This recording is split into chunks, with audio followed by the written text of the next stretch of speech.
Allah subhanahu wa ta'ala says, وَلَنَبْلُوَنَّكُمْ, we will definitely test you. If you look at the wording of that verse in Surah Al-Baqarah, Allah says, we will definitely indeed, very, very confirmed and stressed. When I say stressed, I mean Allah has actually said it in a very strong way. He has given it great significance. He says, we will definitely test you with what? Number one test, fear. Al-khawf. What type of fear?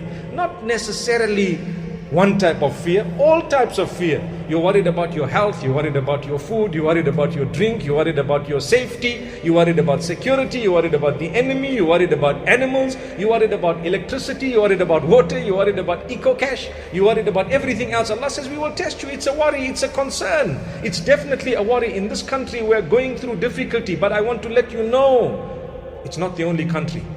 The most developed countries at this juncture are going through great challenges, huge challenges of a different nature. Subhanallah. Allah says, we will test you with fear. What are you worried about? Someone asks you, what's your greatest fear? You have a long list of things to say. I'm worried about this, that. How long have you been worried for? I promise you, the last 20, 30 years, right? Who carried you along? Allah. He carried you along. I promise you, you are in a better condition today than you were in the past, and we're still worried. Subhanallah. When we had nothing, we were worried. Now we've got something, we are more worried. Why is it? Because the reliance is now on what we have, no longer on Allah.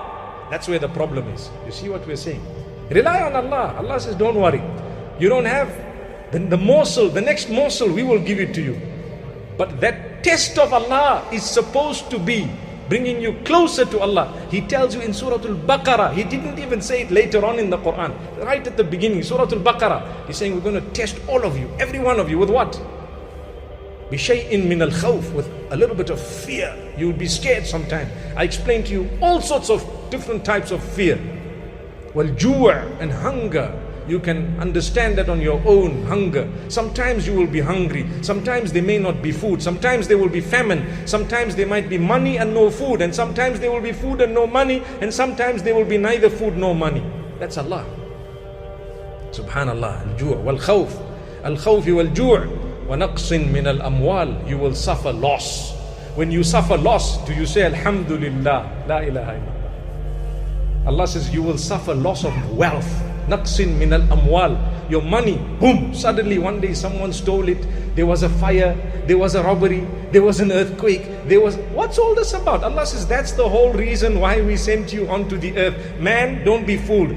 You know, people say you came onto the earth, just enjoy, and when you have a lot of money and a nice house and everything is smooth, it means Allah is happy with you. Not at all, no ways. Allah says we need to test you. Look at your school to start with. How many of us are educated here? We'll put up our hands, all of us. Even the little ones will say, we go to school. What's school all about? Exams, tests. Do they become easier or more difficult? They become much more difficult as you become closer and closer, higher and higher to the end. Much more difficult. You're writing O-level. You can't take a kid and put them right up there because you know that's going to be a difficult exam. But when you go through it, what do you say? You come out of the paper and you say, Alhamdulillah, it was easy. MashaAllah. Thank Allah, it could have been worse.